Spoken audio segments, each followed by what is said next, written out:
Boa tarde, telespectador. Começou o nosso Canal Livre.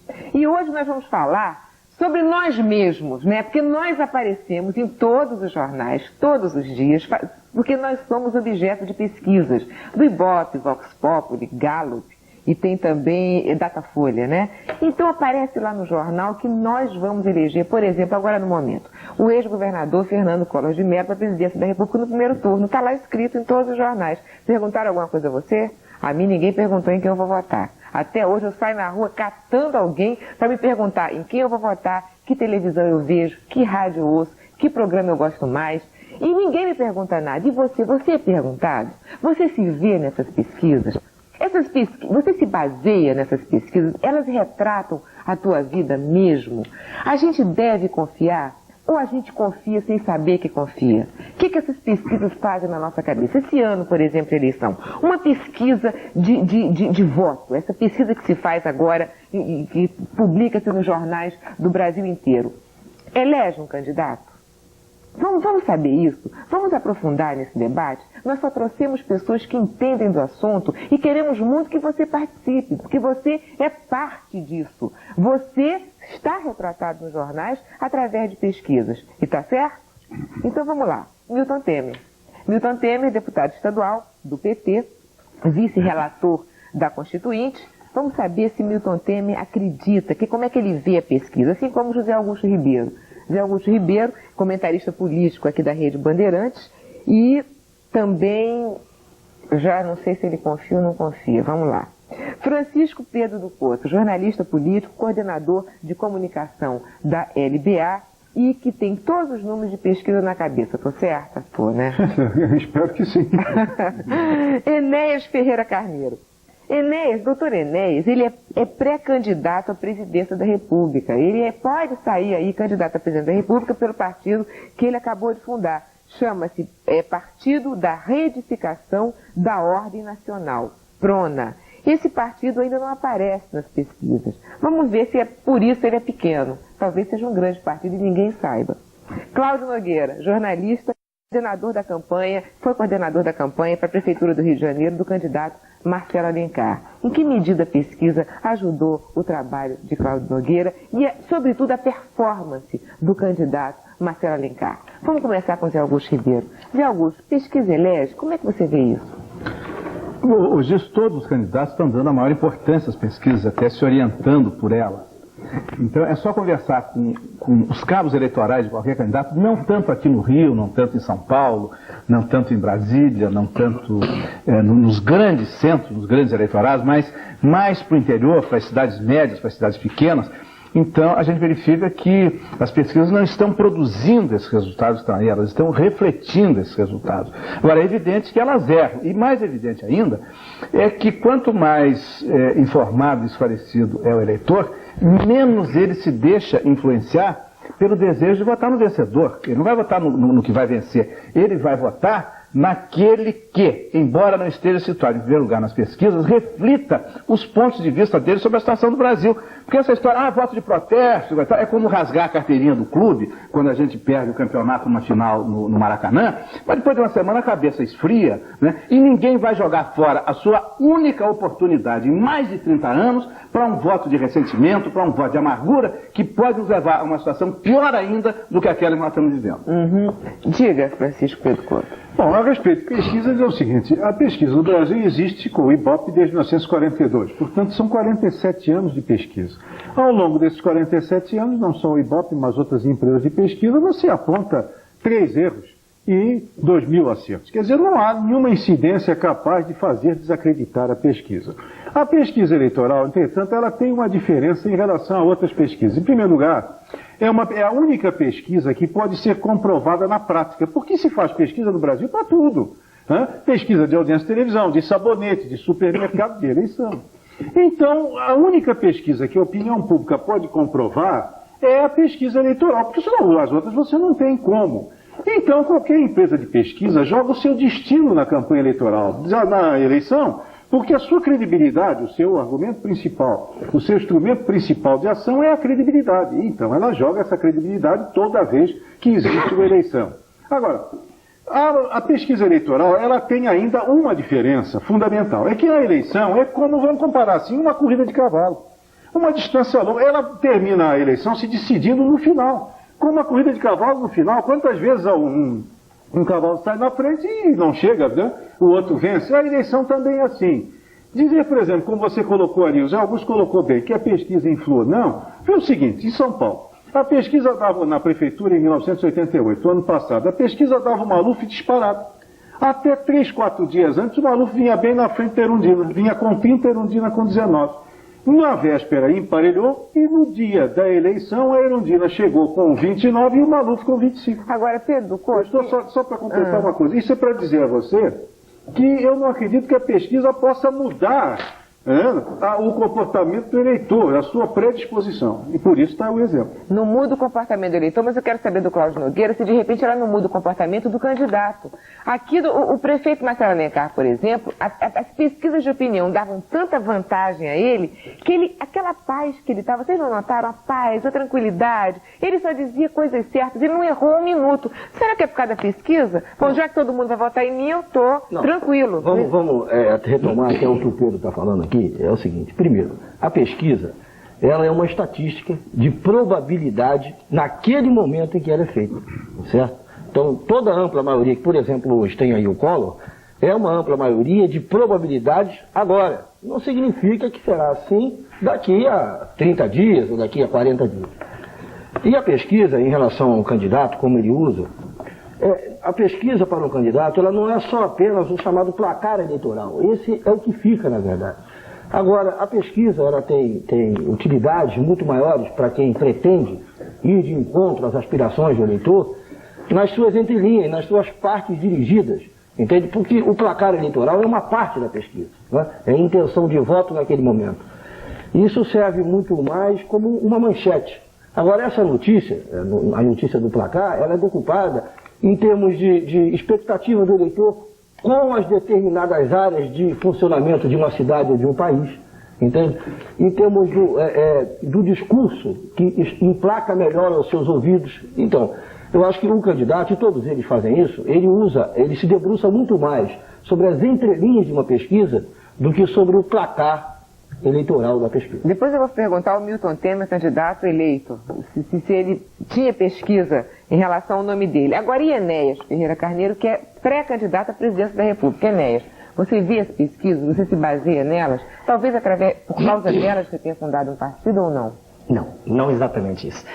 Eu concordo com todas as opiniões dadas que são de extrema lucidez. É um fenômeno, a pesquisa eleitoral, como qualquer outra pesquisa, é um fenômeno estatístico, né? Em que se afere uma opinião de um grupo e se acredita que através daquele grupo, generalizando, né, se tem a visão do conjunto. Há uma série de considerações aí de ordem teórica sobre o fato. É preciso que a amostra não seja viciada, né? A senhora imagina se nós formos a um reduto, por exemplo, onde há só pessoas que militam no PT, um reduto próprio daquele, se nós fizermos análise ali, é o PT que terá a maioria, sem dúvida. E qualquer um dos candidatos, isso vale. Agora, se a senhora pergunta se isso decide, eu também estou de acordo com o que todo mundo disse. Ela traduz o momento. Ela é um instantâneo. Né? Ela funciona como uma máquina fotográfica e não como uma câmera de filmar. Né? Se a senhora observar o que se passa, por exemplo, com um fenômeno no momento no país, o que se viu, né? Porque durante algum tempo agora foi uma paralisação, o que se viu foi um retrato, foi um espelho, né? O que se viu foi uma manifestação global, né? Representada por esse grupo pequeno entrevistado. Uma representação global de quê? Da insatisfação absoluta com o modelo que aí estava. E, a meu ver, é isso que a pesquisa traduz. Se há ou não validade científica, honestamente, a gente tem que reconhecer. Ele foi muito feliz, né, na alocução dele. É um fato científico a pesquisa. É preciso ter cuidado, perdoe, mas é com o modo como ela é feita, né? Porque se a coisa não for feita dentro dos moldes precisos, aí sim. Concorda, Milton Temer? Eu concordo de uma forma geral, mas eu quero bancar o advogado do diabo. Primeiro eu queria dizer o seguinte, e Zé Augusto, o Cláudio e o Francisco Pedro Couto são especialistas nessa questão, até porque trabalharam em várias eleições. Francisco Pedro Couto na Rádio JB, Zé Augusto aqui na Bandeirantes, o Cláudio chefando a equipe na TV Globo e tal. Trabalharam em várias eleições, trabalhando com número de pesquisa. Então, não é verdade, é mentira que algum político não acredite e não leve em conta o resultado de uma pesquisa. Leva sempre, não só pelo que tem de favorável, como tem aquilo que é o grau de rejeição. Segundo, o político lembra de quando é na pesquisa, quando ele está perdendo na pesquisa. Agora, ele, com seu Estado-Maior, ele opera, sim, os dados da pesquisa para concretamente saber qual o direcionamento que ele deve dar, como o Glaucio lembrou bem, na leitura do conjunto da pesquisa, para a linha política que ele pretende empreender. Agora, eu tenho uma dúvida. O Francisco Pedro Couto colocou aqui uma questão que é real, e que lembrou, inclusive, a questão irondina. A única dúvida que eu tenho, Couto, é o seguinte, e até porque o Enéas lembrou, falou do vício. É o seguinte, eu não acredito que a virada se dê no dia da eleição. Eu só tenho... o dia da eleição é o dia da aferição da pesquisa. E eu quero crer que todas as pesquisas sempre são acertadinhas nos seus critérios, na negação dos seus vícios no dia da eleição. Agora, eu tenho certas dúvidas, como é que nós podemos controlar se antes, durante o período em que está... A não ser que seja uma coisa assintosa, e não adianta a gente esconder o sol com a peneira, basta contar plástico na rua. Evidente que bateu uma febre cólera aí, tudo bem, nós do Partido Trabalhadores, por exemplo, estamos operando com isso, e estamos sabendo que a eleição é em 2 turnos e não estamos desesperados, não. Achamos que chegamos lá sem problema no segundo turno. Agora, isso é evidente. Agora, quando está aquele bolo ali no meio, quem é que está em segundo, quem é que está em terceiro, quem é que está em quarto ali, é muito complicado de imaginar, de ter certeza que não possa haver, em determinados momentos, algum tipo de condução que é acertada no dia da eleição. Quando ela está embolada, eu tenho... evidentemente não se bota a questão, é para bancar um advogado-diabo e provocar o debate. Mas existe a possibilidade real de você ficar ali... quem é que é os 2% do chamado erro técnico para cima e para baixo? 2% para cima e para baixo dá quase a porcentagem dos que estão em segundo lugar agora para presidente. São 4%. Bom, a pesquisa pode errar para 2 para cima e 2 para baixo. Então quem está em segundo pode... Essa coisa toda como é que está? Aí que eu tenho uma dúvida, qual era o instrumento que nós teríamos, porque eu acredito sim, acredito que o resultado da pesquisa em si, ele tenha, na massa desinformada, na massa que não seja politizada, ele tem uma aferição. Eu já vi muita gente dizer, será que eu vou perder meu voto? E eu tento convencer que ninguém perde voto. Você vota afirmando sua posição, não vota porque tem que ganhar. Você vota porque tem que dizer qual é o tipo de sociedade que você quer. Você não vota porque quem é o vencedor. Isso não é loteria esportiva. Mas, lamentavelmente, existe uma parte do eleitorado que opera por aí sim. E aí, como advogado-diabo, eu queria colocar a questão para a reflexão de vocês. Se nesse meio tempo, o fato de a indicação de pesquisa influenciar e o fato da gente não poder controlar, ela não pode ser um fator de... Pode fazer o seguinte.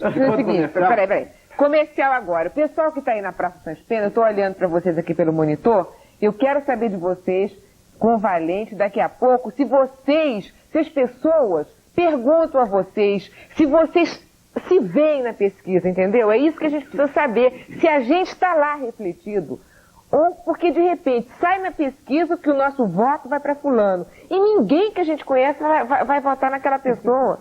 Aí você fica, onde estou? Onde é que eu moro? Hein? Vamos aprofundar pra gente fazer pesquisa com a gente, né? Vamos saber onde é que nós estamos. Até daqui a pouquinho, tá? Até já.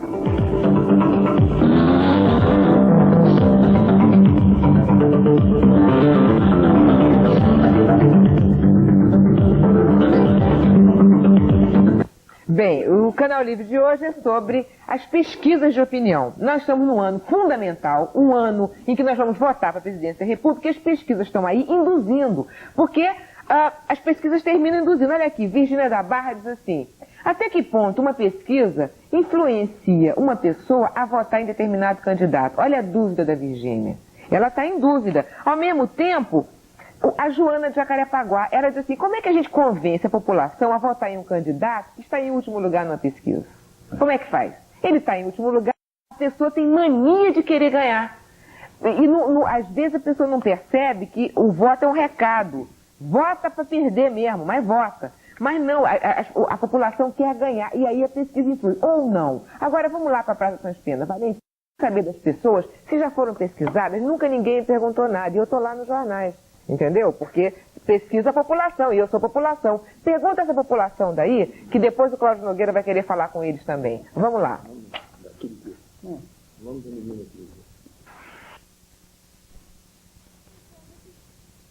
Tá sem som. Que pena, Valente. Tá sem som aqui. Eu acho que os telespectadores também não ouviram você. Então a gente vai continuando o debate sobre isso. Posso agora então pegar pode. na discussão do Temer?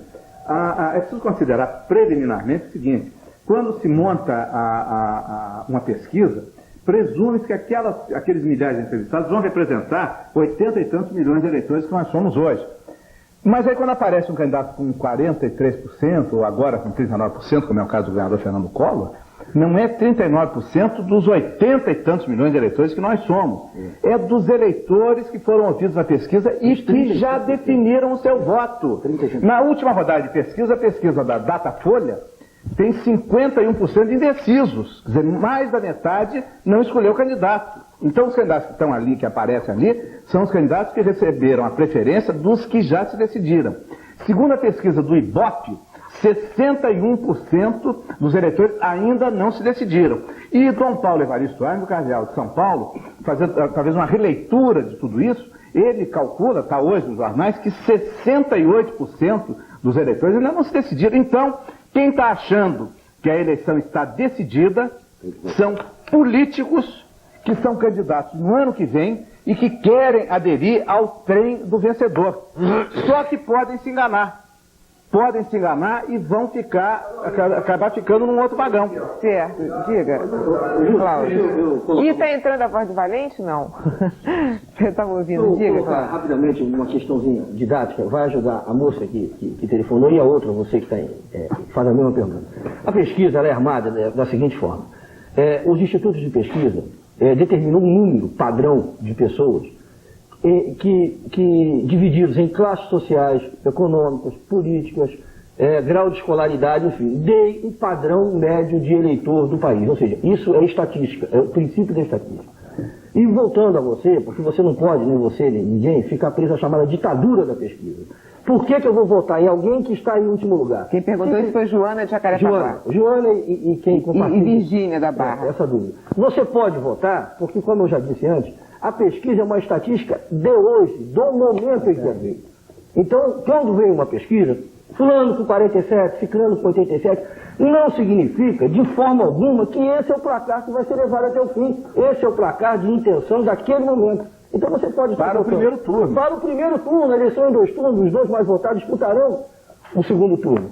Então você pode votar em quem tem 3%, porque você pode, até se você gostar dele, das propostas, contribuir para que na próxima pesquisa ele esteja com 13, com 14. Esse é o princípio. Se alguém perguntar alguma coisa para a Virgínia ou para a Cláudia, para a Joana, né? Porque ninguém me pergunta nada. Vamos saber primeiro isso? Vamos saber. Vamos saber lá. Valente, pergunta se já foram... Vê se tem algum pesquisado aí. Você ganhou na loteria de ser pesquisado. Vamos lá. Bom, retomando as entrevistas, vamos começando aqui com Lindenberg. O senhor já foi Darcy, desculpa.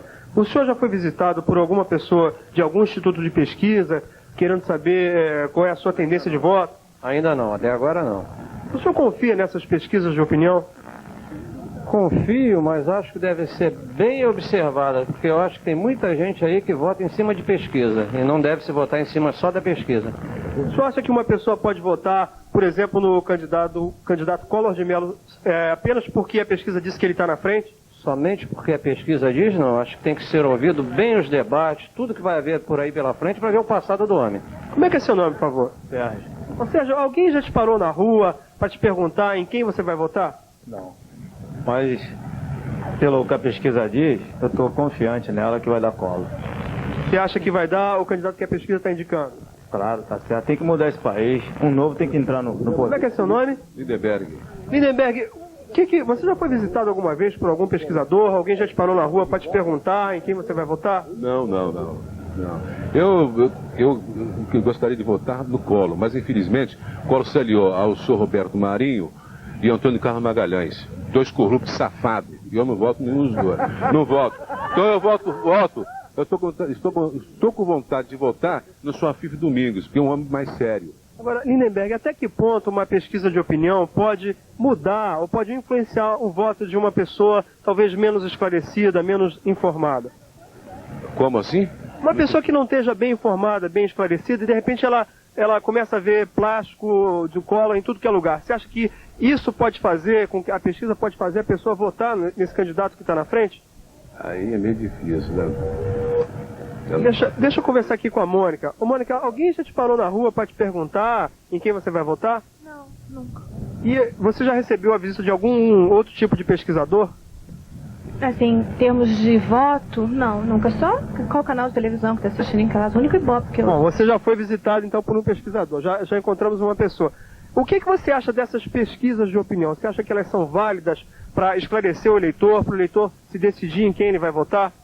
Eu acho que são válidas. A gente tem que acreditar em alguma coisa nesse país. Se você não for acreditar em nada, né? Eu acho que o Collor deve estar na frente, porque tantas pesquisas apoiam ele, né? Colocam ele na preferência do público. Eu acho que sim. Tudo bem, vamos voltar por enquanto. Gilce. Valente, chama aquele primeiro entrevistado seu, Darcy, que o Zé Augusto queria conversar com ele. Vamos lá então, tá na linha. Tá na linha? Então... Olha, o seu Darcy disse ao Jorge Valente, lá na Praça Sães Penha, que o eleitor não deve se orientar apenas pelas pesquisas, deve aguardar os debates. E já na segunda-feira, o debate começa aqui na Bandeirantes. Segunda-feira, às 9h30, tem um debate reunindo quase todos os candidatos à presidência. Vai ser um programa de 3 horas de duração, transmitido para o Brasil inteiro. E, infelizmente, nem todos os candidatos aceitaram o convite que a Bandeirantes lhes fez. Mas todos os outros vão estar presentes, vão fazer perguntas uns para os outros. Quer dizer, vai ser uma coisa para poder realmente cotejar o que cada um está propondo a cada um de nós que somos eleitores. Então eu queria perguntar ao seu Darcy que importância ele que levantou essa questão dos debates, ele atribui a essa participação dos candidatos nos debates pelo rádio e pela televisão. Vamos lá, seu Darcy. Eu acho o seguinte, a participação é muito importante, principalmente eu acho que aquelas 2 cadeiras vazias que vocês falaram aí que iam colocar no estúdio, deveriam ser mesmo constar o nome de cada um que não vai comparecer, que é justamente quem não vai comparecer é o seu Collor e o senhor Ulisses Guimarães, é isso. Seu Darcy, o senhor acha que a partir desse debate, esse quadro, essa tendência eleitoral pode mudar?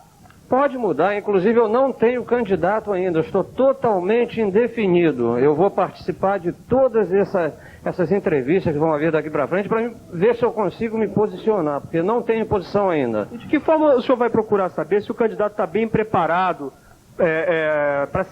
para ser presidente? De qual é a maneira de avaliar isso pela televisão? Bom, agora aí vem aquele problema, eu lido com gente, eu sou representante de venda.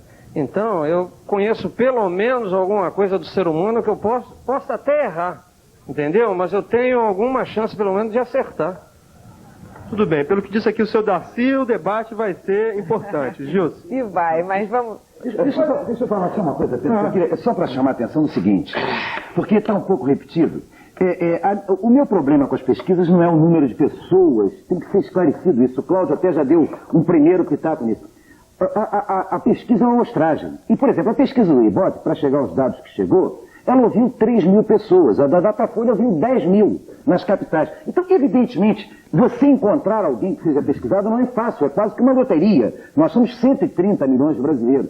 Agora, essa orientação, essa divisão, ela é feita cientificamente, sim. Ela escuta um determinado número de pessoas correspondente à proporção de mulheres na sociedade, mulheres com 40 a 45 anos, de homens com formação universitária ou formação primária. Então, esta proporção que existe na sociedade, em 130 milhões, se reduz para um micro-universo de 3.000 no caso do Ibope, ou de 10.000 no caso da Datafolha. E localizam mais ou menos nas áreas onde essas pessoas estão. Então, não é por aí que eu me complico um pouco com a pesquisa, não. Eu me complico com a aferição e a divulgação dos dados. O Zé Augusto lembrou bem. Ninguém cogita de olhar a pesquisa na sua totalidade. Até porque a divulgação pelos órgãos de imprensa nem sempre... Não é um instituto, não. É o órgão de imprensa interessado num determinado resultado, nem sempre divulga esse dado fundamental. Por exemplo, quem está interessado hoje em apoiar a candidatura Collor, ou interessado em apoiar a subida de algum candidato, ele não divulga que 61% ainda não tomaram posição. E eu quero dizer que ainda não tomar posição não é sinal de desinformação, não. É como o seu Darcy me passou uma segurança muito grande e a necessidade de se informar para saber quem melhor representa o que ele pretende de sociedade. Agora, o último ponto que eu queria lembrar, a questão de votar não pode ser pelo resultado da pesquisa, não. Teve uma moça, uma loura que estava ali que falou... Essa senhorita aí. Ela disse, ela usou até a expressão, não sei se foi ela que usou a expressão, foi ela assim, os candidatos, o Collor está apoiado por tantas as pesquisas. Então, subconscientemente, o dado da pesquisa para ela é um dado de apoiar ou não o candidato. A pesquisa não apoia, a pesquisa indica o que a sociedade está pensando. E eu diria o seguinte, entre as formas de ganhar a eleição, não está só aquela de fazer o seu partido eleger o presidente da República, não. Você pode ganhar a eleição na organização da sua sociedade, afirmando a sua posição e fazendo com que seu partido, com que sua corrente de pensamento tenha um peso específico que obrigue o outro, caso o seu não seja vencedor, a levar em conta a sua posição. Não é votando no outro, que é o contrário da sua cabeça, que você vai mudar a sua vida. Pois é, e por isso a importância do programa de hoje, né? Falar nessa coisa da pesquisa. Nós vamos agora pedir comerciais. João de Santa Teresa pergunta essa questão de pesquisa, como é que ficou resolvida, se vai ter pesquisa até a véspera da eleição. Parece que vai sim. A pesquisa não vai ser publicada nem ser feita até 30 dias antes, não. A coisa vai até a véspera do dia 15. E Ricardo da Tijuca diz que não acredita em pesquisa nenhuma, diz que é tudo uma grande manipulação. Mas não pode manipular a nossa cabeça, não, gente. Atenção. Nós estamos aqui com um pré-candidato à presidência da República, queria depois que ele nos desse uma razão para votar nele. Então tá, ele vai dizer, uma boa razão para votar nele. Exatamente. Até porque, mesmo se ele estiver lá embaixo das pesquisas, porque o candidato que perder a eleição, tem que ficar claro o seguinte, o candidato que perder, ele não vai sair do Brasil, não, ele vai ficar aqui. Então quem votar nele vai ter uma força, gente. É ou não é? É um grupo forte, com qualquer presidente da República. Até já. Depois de comentar, nós voltamos.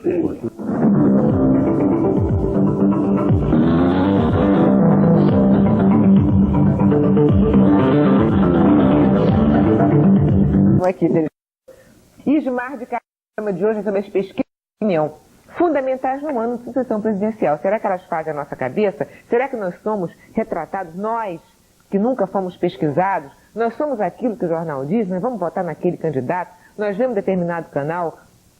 Nós somos aquilo que aparece nos jornais? Olha, Ismar de Caraí, a pesquisa é uma coisa altamente técnica e para ajudar. No Brasil, ela é para ajudar.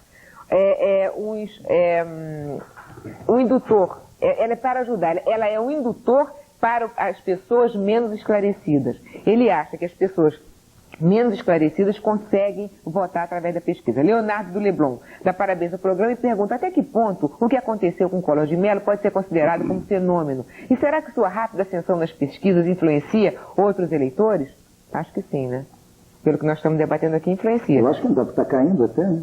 Você vê como pesquisa não é importante. Que de uma pesquisa para outra, na verdade, ele caiu. É verdade. Se a pesquisa tivesse sempre vitoriosa, ele subiria. No entanto, ele caiu. Isso é fundamental. Pronto, então está respondido. Eliana do Meia, não acredita em pesquisa, mas muitas pessoas que conheço vão votar só por causa da pesquisa. Adalberto do Leme, o candidato que acredita nas pesquisas perde a realidade. O caso Erundina é um caso claro, pois prova o erro das pesquisas. O erro não. Das pesquisas não houve erro das pesquisas. As pesquisas disseram que ela ia ganhar antes da eleição. Não dá disseram muito antes, mas disseram antes, na véspera, é o que o Francisco Pedro Couto colocou no princípio, eu não sei se o ouvinte ouviu. A vitória da Erundina se deu nos últimos dias, segundo a pesquisa. Bom, olha aqui, Álvaro de Vila Isabel pergunta por que é uma tendência brisolista aí nessa mesa? O povo quer mudar, votar no Collor é uma mudança. E essa mesa é brisolista, tirando o Milton Temer. Olha aqui, vou dizer o seguinte, doutor Enéas Ferreira Carneiro, candidato à presidência da República pelo partido chamado PRONA, Partido da Reedificação da Ordem Nacional.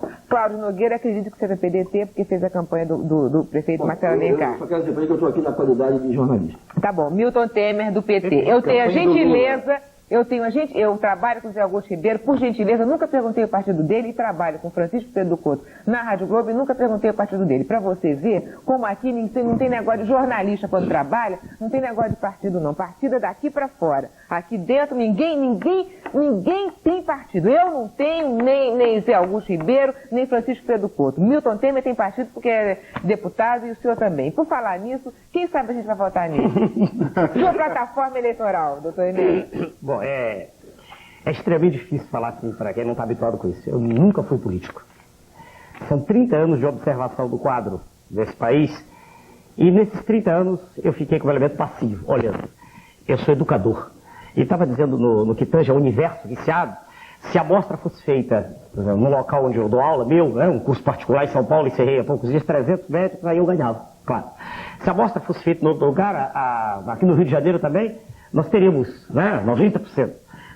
Acontece que, de tanto ver o processo, de tanto observar o que tem se passado nas 3 décadas, qualquer cidadão desse país que tenha um mínimo de lucidez, zanga-se, e diz assim, eu vou tentar assumir isso. Como fazê-lo? Entrar para um partido convencional? Perdoe meus colegas que pertencem a essas agremiações. Mas eu percebi que era quase impossível fazer alguma coisa se não fosse só. E foi isso que eu fiz. Eu usei colegas médicos de todo o país, tinham sido meus alunos, e fundei um partido com dificuldade tremenda, né? Porque as exigências são muito grandes. O partido foi feito e resolvi, com base no número que não é gigantesco, mas são entre 20 a 40 mil colegas, né, que me conhecem, resolvi lançar-me no processo. Como? Com uma série de bandeiras que eu espero possa apresentar no devido momento, quando o tempo houver para tanto. Eu sou radicalmente contra tudo que se faz no momento no país. O processo educacional, a meu ver, desde a base até o verso da pirâmide, está falido.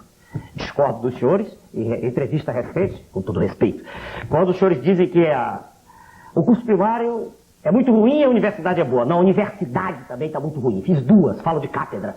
Tá? De cátedra. As universidades estão ruins. A língua nacional está em processo de deliquescência absoluta. Fala-se errado, escreve-se muito pior. Todos os órgãos de imprensa, perdoe-me, sem exceção, apresentam-nos às vezes nas telas, nos jornais, erros, fincas, erros imperdoáveis do nosso vernáculo, da nossa língua, pátria. E quando a gente ouve indivíduos que estão na crista do poder dizer que isso não tem importância, a gente se entristece. Isso foi o que aconteceu comigo. Mas não sei que o tempo, a senhora que deve estar vendo o tempo. Então, se a senhora perguntar, eu tenho toda uma bandeira que vai ser lançada da Convenção sobre educação, sobre saúde e sobre um procedimento global. Uma injeção de entusiasmo, assim eu vejo, em toda a população. Sem mais, a luta de classe, ela nunca poderá acabar por completo. Mas, a meu ver, o momento não é mais de repetir-se o que se passou no início do século. Por exemplo, com o nascimento, o surgimento da União Soviética. A meu ver, o caminho é outro hoje. Eu sei que o tempo... Pois é, aliás, hoje eu estava conversando com o diretor de jornalismo aqui da Bandeirantes, Luiz Carlos de Oliveira, que ele está querendo justamente fazer um programa. Que Brasil nós queremos? Não é o Brasil que os candidatos querem, não. O nosso Brasil. O que nós queremos através dos candidatos? Então vamos voltar para a questão da pesquisa. Em Valente, você na Praça Sans Pena, as pessoas estão indo pelas pesquisas para procurar o voto ou estão prestando atenção em palavras de candidatos, como no caso aqui do doutor Enéas? Vamos lá. Vamos saber do Marcelo Ferrari, se é alagoano, se ele vai votar no candidato que está em primeiro lugar nas pesquisas e que era governador de Alagoas?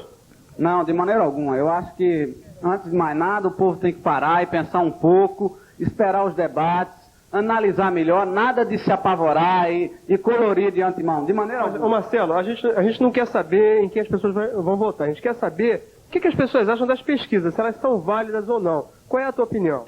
Não, eu acho que elas hoje são muito manipuladas, é muito mais euforia, está muito longe da eleição e que isso não define ainda 15 de novembro. A eleição se define lá na hora, no voto, quando você chega na urna. Só aprovação. Tudo bem, deixa eu ver aqui o seu Leonardo. Seu Leonardo, as pesquisas de opinião têm ajudado o senhor a se decidir por qual candidato, em que candidato votar? Tem.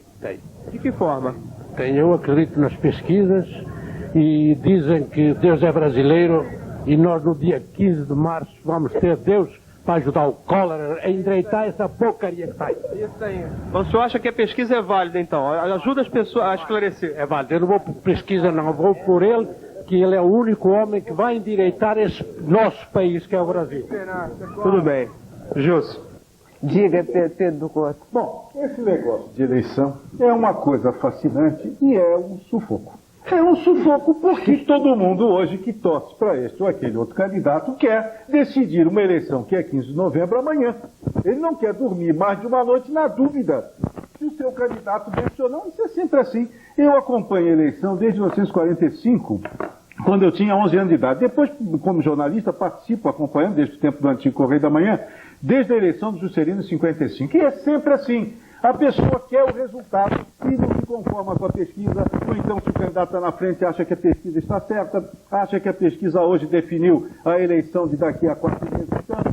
Não é nada disso. O problema todo é que é preciso, como eu disse no início, calma. Porque é uma disputa, e a disputa demora, tem nuances no percurso, como se fosse uma corrida de cavalo, longa, e que há alterações, ou podem haver alterações. O caso aqui do Rio de Janeiro, do Moreira Franco, em 86, que saiu com 41 e chegou com 41, é um caso singular. Porque as mudanças são enormes. Vejam, por exemplo, a eleição aqui do Negrão de Lima, em 1965. Estava bem atrás do Flecha, na semana final venceu. Quando o Temer colocou um problema aqui de ajuste de pesquisas, eu acho que não é. Ele não quis colocar em dúvida, eu sei disso, não quero fazer essa injustiça a ele, de ele ter colocado em dúvida o comportamento de qualquer empresa de pesquisa. Não é isso não. Mas é bom esclarecer que o acerto é feito pelo eleitor. O eleitor tem determinada posição ideológica, mesmo que ele não seja consciente dessa posição, ele tem.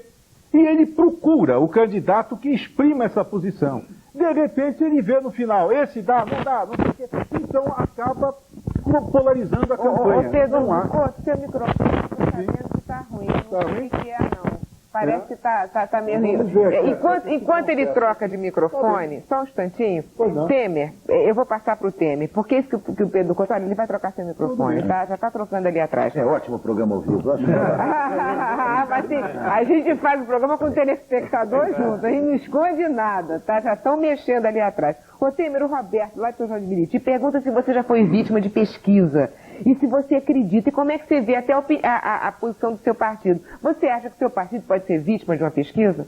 Não, Roberto, eu diria o seguinte, eu acho que o meu partido pode ser vítima da divulgação da pesquisa em determinados órgãos de imprensa, em meios de comunicação. É o que eu estava conversando com o Zé Augusto e o Cláudio aqui. Nós dizemos, o problema não é a pesquisa, o problema é como se edita a pesquisa. Porque se for do interesse de um dono de empresa divulgar que o seu candidato está na frente, é o dele que está na frente, se for do seu interesse, ele coloca o primeiro lugar e esquece de citar aquilo, por exemplo, que o Zé Augusto chamou a atenção aqui. Quantos ainda não se definiram? Ou quantos rejeitam esse primeiro lugar, que é um dado fundamental? Ou mais ainda, quantos já conhecem? Porque às vezes o fato de você ter 5% numa pesquisa não quer dizer nada. Porque se você olha, você tem que olhar 5% favoráveis, aí vai para o lado e diz, quantos conhecem um candidato? Aí diz, só 30% conhecem. Então tem 5 meses de campanha para as pessoas ouvirem, eles conhecem de nome, não conhecem o que é a política dele. Então eu concretamente não tenho o menor problema com, sem desacreditar, eu acho que o dado da pesquisa agora corresponde a isso mesmo que tem, só 30% pode ter posição, desses 30% a pesquisa está dando variações de uma para outra pesquisa, o que estava na frente caiu 4 pontos, que eu não vou citar o nome dele, então senão eu vou citar o nome do meu Lula também. Então eu prefiro não citar o nome nenhum. Aí você citou do Lula. Não. Essa tá boa. Não foi não. Porque o primeiro foi 17 vezes citado aqui. Eu estava anotando, entre aqui e lá fora. Eu aqui estava bancando meio jornalista, então eu sou obrigado a dizer que eu sou deputado do PT. Mas eu quero manter o mínimo de isenção nisso. Então, concretamente, só 30% tomaram posição. Desses 30%, há variações na ordem de 4%. É muita coisa. Então eu não estou com preocupação. Porque eu pertenço a um partido, como o companheiro Roberto pergunta aí, que é um partido que tem um programa político, é um partido que se afirma por um projeto de sociedade e que vai ter sua votação expressiva. Você estava fazendo um cálculo rápido aqui. O Brasil tem mais de 80 milhões de eleitores. Os eleitores estão decididos, segundo essa pesquisa, seriam 32 milhões de 80 milhões, quer dizer, 48 milhões não decidiram ainda. 40% desses 32 milhões são 12 milhões de eleitores que estariam decididos a votar no governador Fernando Collor. É uma votação expressiva, mais do que uma votação expressiva, é um fenômeno eleitoral, comparável talvez apenas ao presidente Jânio Quadros de 1960. Mas são 12 milhões num total de 80. Tem ainda 68 milhões de eleitores para serem trabalhados pelos outros candidatos. E os candidatos estão trabalhando esses 68 milhões de eleitores. Por isso que os debates são importantes a partir de agora. Tem Posso compartilhar? Uma questão que eu acho até o Pedro depois pode até me concluir, porque ele na verdade, aqui em off, no intervalo, ele levantou essa bola. E me ocorreu. Existe também pesquisa sobre pesquisa. Existem institutos internacionais que pesquisam o resultado de pesquisa. Então, muitas pesquisas sobre as pesquisas já revelaram também o seguinte. Existe toda pesquisa ali, da questão da mudança em cima da hora, dos fenômenos, enfim. Toda pesquisa, ela encontra um quadro chamado maioria silenciosa, ou média silenciosa, nunca minoria. O silêncio sempre está na média ou na maioria. E essa faixa silenciosa, ela se situa historicamente nas classes menos favorecidas. Por quê? Porque aí é uma questão já identificada também como o último reduto de defesa de sua privacidade. O sujeito de classe desfavorecida, ele não tem privacidade. A sua privacidade, a sua dignidade é invadida de tudo quanto é forma. Ou por autoritarismo governamental, ou enfim, ou pelas suas relações de trabalho com o patrão, ou enfim, pela incivilidade no dia a dia com seus pares, enfim. O último reduto da sua dignidade, isso pesquisas de institutos, o Instituto da Universidade de Massachusetts já levantou isso, O último reduto da sua dignidade é a sua declaração de voto. Entendeu? É intocável, é a única coisa que ele tem no quadro das mais importantes, que ele pode simplesmente não ter a obrigação de dizer. Ele deixa para dizer em cima da hora, ele deixa para dizer na urna. É por isso que existe, historicamente, o avanço, que o Pedro chama de atropelada, dos candidatos que se identificam, quer dizer, saem na frente, os candidatos mais identificados com as categorias mais favorecidas, porque elas não têm esse problema de resguardar a sua cidadania, a sua dignidade, porque não são invadidas todo dia, e vem de atropelada, às vezes não chegam a ganhar, enfim, mas reagem sempre os candidatos de mensagem mais identificada com as classes menos favorecidas. Ah, entendi. Agora, rapidinho que a gente vai ter que pedir comercial. Só para colocar o seguinte, este aspecto da divisão por classes é um aspecto fundamental em qualquer pesquisa de opinião pública. Sem isso, não é possível fazer pesquisa de opinião pública, justamente por este aspecto. Se alguém fosse basear apenas no seu bairro, não chega a uma conclusão média, não chega. Por isso é que a pesquisa tem que ouvir pessoas de várias classes. O grande êxito no mundo da pesquisa foi em 1936, não vamos para a hora da saudade não, mas é um fato importante lembrar, com ainda vivo o George Gallup, fundador do Instituto do mesmo nome dos Estados Unidos. E a eleição era entre Roosevelt e Alfred Landon. Uma revista americana que circulava em segmentos de renda alta, como a Veja circula, fez uma pesquisa e ouviu 2 milhões de pessoas. E o resultado foi Landon 60, Roosevelt 40. O Gallup apresentou exatamente o inverso. Roosevelt 60, Landon 40. Abriu a urna, o Gallup estava certo. Roosevelt 60 e Landon 40. Se a eleição fosse decidida apenas entre as pessoas de classe média e rica, o resultado da revista estaria certo.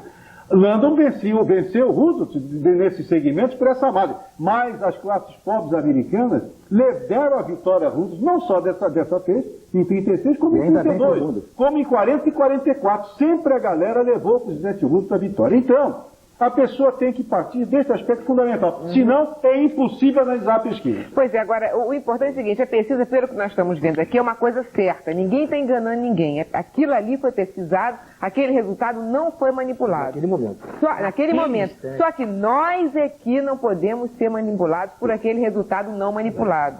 Aí é que está. Daí a importância do programa de hoje. Esse ano é muito importante, gente. Entendeu? Até daqui a pouquinho que nós voltamos, depois dos comerciais.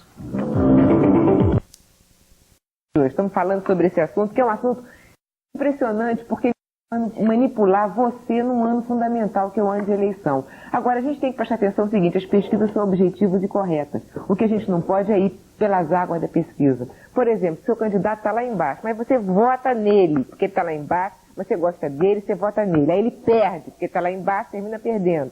Aí, o outro assume. Um belo dia você vai no seu candidato, você e um bando de aposentados, por exemplo. Chega no outro que ganhou e diz, olha aqui, doutor, eu quero resolver o problema do aposentado.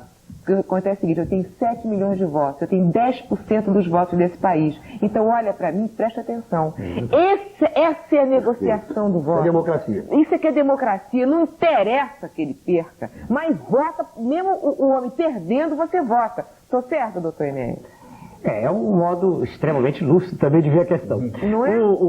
Se todos nós pudéssemos votar exatamente em que a gente pensa, a representatividade seria maior. Claro, porque senão fica... É difícil, veja a senhora, tá vendo pesquisas toda semana, ou todo mês, né? Eu tô com um lacinho no cabelo, e você mãe de senhora, o que eu faço agora? Em vez de mini saia, me disse de Xuxa, eu não sei mais o que eu faço. Peraí, então vou... Não, agora é comigo. Agora eu vou pra praça. Não gostei de nada, Florinha. Vou pra praça. Eu vou saber do Valente. Depois o Pedro Couto quer falar sobre essa questão do voto. Mas vamos lá, Valente. As pessoas concordam que tem que votar, independente, esquecer pesquisa e votar com consciência? Fala aí. Olha, eu vou começar conversando com o seu Wilson, porque o seu Wilson já decidiu em quem ele vai votar. Seu Wilson, até que ponto as pesquisas de opinião ajudaram ou influenciaram o senhor a escolher o seu candidato? Eu já tinha minha opinião formada, né? Eu não foi a custo da pesquisa. Mas eu acho que o candidato que eu escolhi é o candidato ideal para governar o país.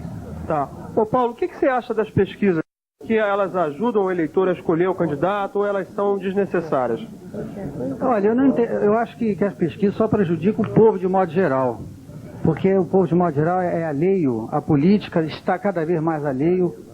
E a tendência é votar naquele que tem um carisma somado à juventude, somado à capacidade de criticar e ocupar os espaços deixados pelos outros candidatos. Agora eu queria deixar um recado ali para o Temer, muito importante.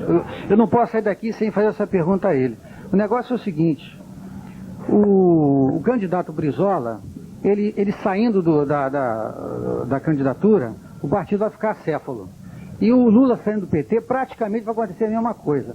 Então a grande chance do brasileiro ter um trabalhador, ter um trabalhismo no governo é agora. E os caras estão divididos a beça. E o Lula parece estar mais radical ainda em cima do Brizola. Olha, essa tua pergunta foge um pouquinho do tema do programa, mas mesmo assim a gente vai encaminhar. É para o Milton Temer. E também, Valente, depois eu quero que você pergunte a eles aí se eles vão votar num perdedor. É importante a pessoa ter consciência e votar, mesmo no candidato que perca, gente. Também não é obrigada a ganhar, quer dizer, você tem que dar força à tua ideia. Temer, rapidinho, responde aí. Meu companheiro, seguramente você não tem a mesma posição que eu. O PT e o PDT são dois projetos de sociedade diferentes. São duas representações, segmentos sociais distintos. Podem até, objetivamente, pensar assim, nós somos talvez contra as mesmas coisas, mas o projeto de sociedade que nós pretendemos construir é distinto. Nós temos perspectivas e parâmetros e referenciais diferentes uns dos outros. Nós, por exemplo, no PT, estabelecemos critérios que nos impedem de fazer certas alianças que o PDT pode fazer por causa do tipo de política que ele faz. Então, você tem que entender o seguinte, o jogo democrático é você defender o seu candidato no primeiro turno, eu defender o meu candidato no primeiro turno. Há 2 turnos. Esses 2 turnos implicam dizer que no segundo turno se dá uma opção pela escolha daquele a quem a gente entrega a definição do que está mais próximo do que nós pensamos. O primeiro turno não, tem que ser a definição daquilo que você especificamente pensa que deve ser a sua sociedade. Agora, Pedro do Couto. Não fala, depois eu queria dizer algo. Não, eu acho que você colocou muito bem ao falar na questão dos aposentados.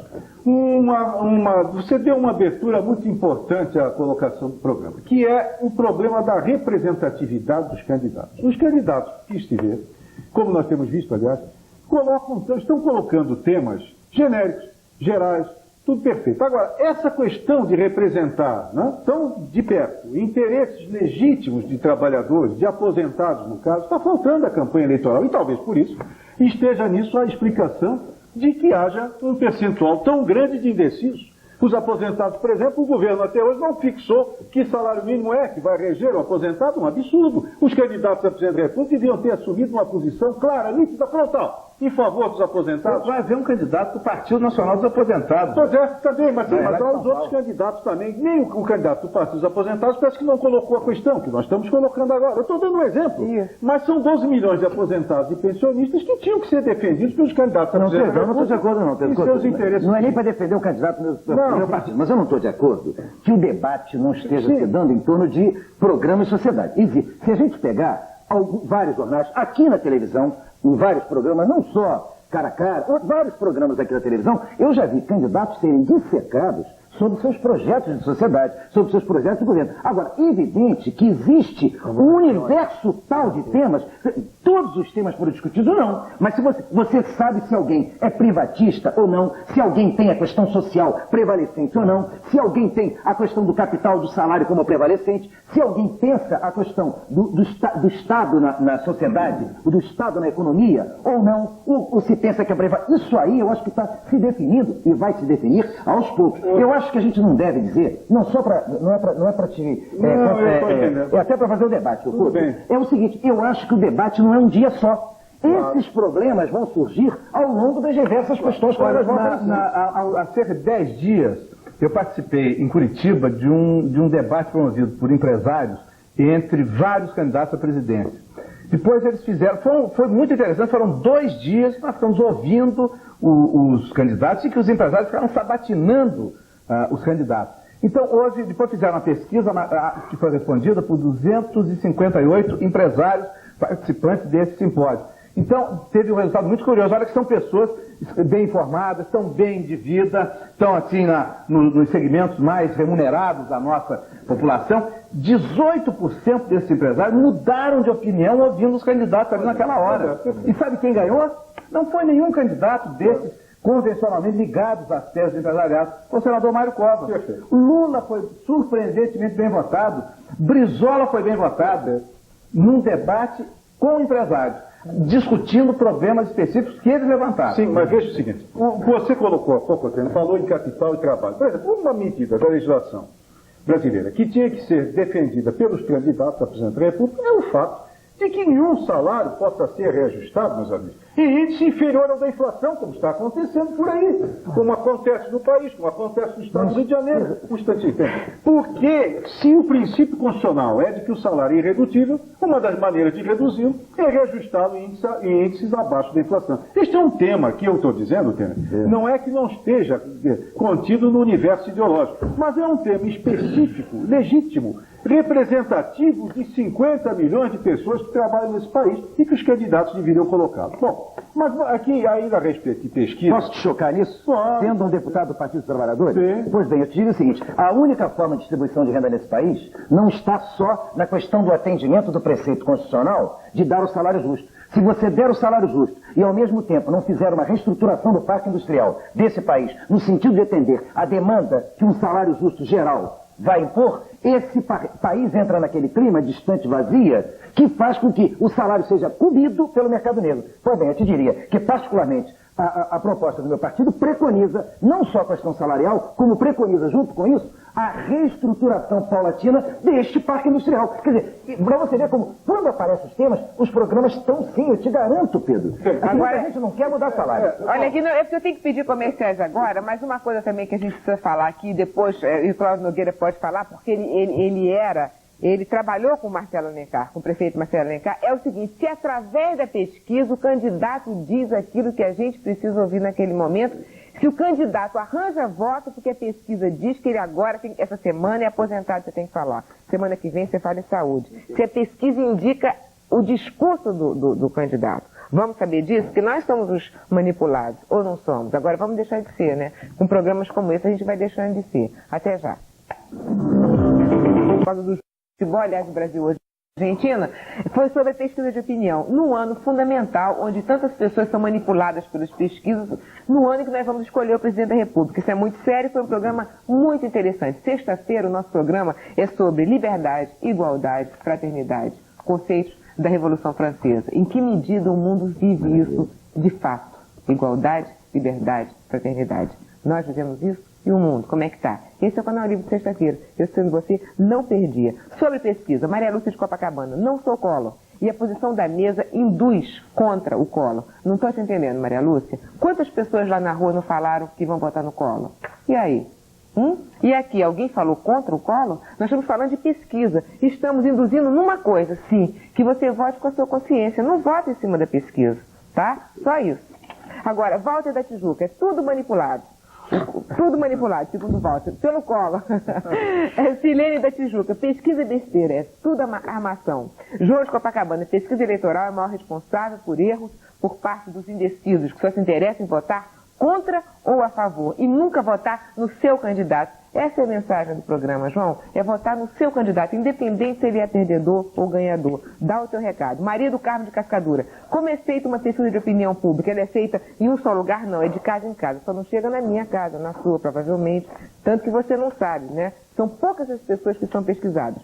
Temos tão pouco tempo de programa que eu vou dar um pouco de tempo para cada um falar, né? Para encerrar aí o raciocínio. Cláudio Nogueira. Não, eu queria aproveitar esse final do programa, falando para Maria Lúcia, eu não sei que idade ela tem, e para outras pessoas, principalmente os eleitores jovens, é o seguinte.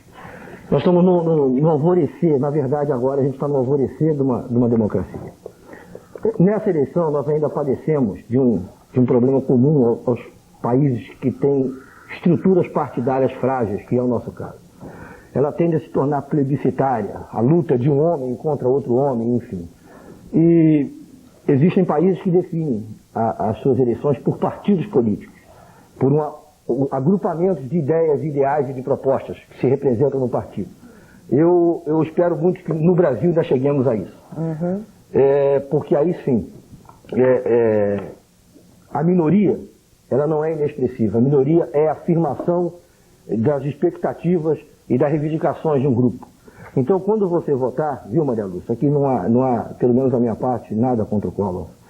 Você pode votar no Collor. Agora, se o Collor estivesse com 5% de preferência nas pesquisas, será que você continuaria, como agora, acreditando que deveria votar nele? Eu acho que você deveria votar nele também. Exatamente. Então, esse é o recado que fica da minha parte, que votemos, exercitamos esse direito, porque o Brasil vai mudar e vai mudar através do voto. Doutor Enéas. Não, a mensagem que eu tenho, agradecendo a oportunidade de participar do debate, é a mensagem de que o Brasil está precisando, por incrível que pareça, do meu ponto de vista particular, está precisando de ordem. Ordem em todos os escalões, ordem na educação, ordem na saúde. Eu estou cansado de ver centenas de pessoas discutindo, perdoe-me alguns telespectadores, mas sem que a gente veja um caminho de ordem, um caminho que nos leve, como a gente pode ver em outros países, a obter um futuro mais justo para toda a sociedade. Mas isso tomara que o público consiga ver o seu programa, né, no TRE, porque ele é candidato à presidência da República. Francisco Pedro do Rocha. Você disse que o programa termina mais cedo por causa do futebol. A política é como o futebol. É uma paixão, arrebata Maria Lúcia, alucina, amanhã o Chico está na rua brigando, quer ganhar com o gol com a mão, com o voto, não sei o que. Isso faz parte do processo político. Agora, nós que estamos analisando, nem sempre vamos ao encontro das ideias da pessoa, porque a pessoa está torcendo. E nós não. É natural. Essa posição é legítima, por exemplo, mas não é real para os analistas profissionais da coisa. Por exemplo, essa última pesquisa que saiu, para se ver bem como se deve analisar a pesquisa, quando ela aponta, a queda do Collor de 43 para 39, o chefe diz, caiu 4 pontos. Não, ele perdeu 10%, ele perdeu substancialmente uma posição. O Brizola, quando sobe de 11 para 13, sobe 18%. Então é preciso ver nos números. O Mário Covas, em São Paulo, subiu de 4% para 6%, parece, subiu 50% no seu universo. A pesquisa não pode definir hoje eleição nenhuma, mas ela indica as tendências que estão vigentes naquele momento. E dá margem, é que você tem a sensação, e chega à conclusão por sensibilidade, se aquele candidato pode ou não chegar lá no final. Zé Augusto Ribeiro. Só acrescentar mais um dado a esse que o Couto mencionou. O AFIF subiu de 1 para 2, subiu 100%, ele dobrou as expectativas de voto. Agora, para terminar, eu queria lembrar de novo o debate que a Bandeira vai ser o primeiro debate ao vivo entre candidatos a presidente na história do Brasil, na história da República. Nunca houve isso. Segunda-feira, às 9h30 da noite, Rede Bandeirantes, para todo o Brasil, com quase todos os candidatos. Maravilha. Milton Temer. Olha, é só para terminar rapidamente, evidentemente, a mensagem é dizer, vote de acordo com a sua consciência. Exercite esse direito. Não é um dever só não. É seu direito, é o seu momento de afirmar poder. Não é que um voto não conte, não. Um voto é muita coisa. E esse voto não pode ser endereçado contra alguma coisa. Ele tem que ser endereçado a favor daquilo que você quer como sociedade. Por isso, você tem que votar naquele que apresentar o projeto que mude a sua vida na direção do que você almeja de bom para você e para os seus filhos. A pesquisa não é discutir ou não a honestidade da pesquisa. É discutir o que cada candidato pensa e votar naquele que represente o Brasil novo, o Brasil moderno, o Brasil democrático e o Brasil de justiça social que todos nós queremos. E esse candidato pode ser o doutor Enéas, que é do Partido de Reedificação da Ordem Nacional. Olha aqui o programa, Prona. Como é que as pessoas podem saber do programa do seu partido? Nós temos uma convenção no dia 15, próximo sábado, às 18 horas exatamente, na BI, no Rio de Janeiro. É o melhor lugar, né? Então as pessoas podem ir lá procurar. Claro, é um prazer para nós. Então tá, o tempo já acabou. Olha, você vai ver o Jornal Local, aliás, ainda tem 1 minuto de programa. Peraí, deixa eu primeiro passar o recado aqui. Jornal Local, Jornal Bandeirantes, sobre o jogo Brasil-Argentina, com todos os detalhes desse jogo, e o Canal Livre de sexta-feira, Igualdade, Liberdade e Fraternidade. Esses conceitos ficaram? Essa lição está aí? Você está dizendo isso? Esse é o Canal Livre de sexta-feira que vem. Agora tem 1 minuto. De segunda-feira aqui. O debate presidencial de segunda-feira da Bandeirantes. Agora esse é o primeiro debate. Porque a Bandeirantes já está saindo na frente e dirigindo uma carta a todos os candidatos, indistintamente, não discrimina ninguém. Carta para todos. convidando o seguinte: os que ficarem em primeiro e segundo lugar, que forem disputar o segundo turno, já estão convidados para um novo debate depois de 15 de novembro na Bandeirante. Ah, é? É. Uhum. Então tá vendo como a pesquisa é só o início da coisa, né, Temer? Nós temos que trabalhar muito nesses meses, temos 126 dias. São 126 dias que nós temos que trabalhar a cabeça para escolher um candidato, você não acha, Temer? Eu acho mais que isso. Pensar o seguinte: a campanha eleitoral é em si um fator fundamental para a gente trabalhar contra a crise que nós estamos vivendo hoje. Quer dizer, essa crise não se resolve só com a posse do próximo presidente, não. Ela vai se resolver também com a mobilização da sociedade em torno do debate que a campanha vai promover e o clima de esperanças que esse debate vai Sobretudo por aquilo que no Brasil não existe há 29 anos, que é a legitimação do poder federal. Muito bem. Eleito pelo povo em 2 turnos. E acabou o programa, gente. Sexta-feira estamos aqui de volta. Até já. Até lá.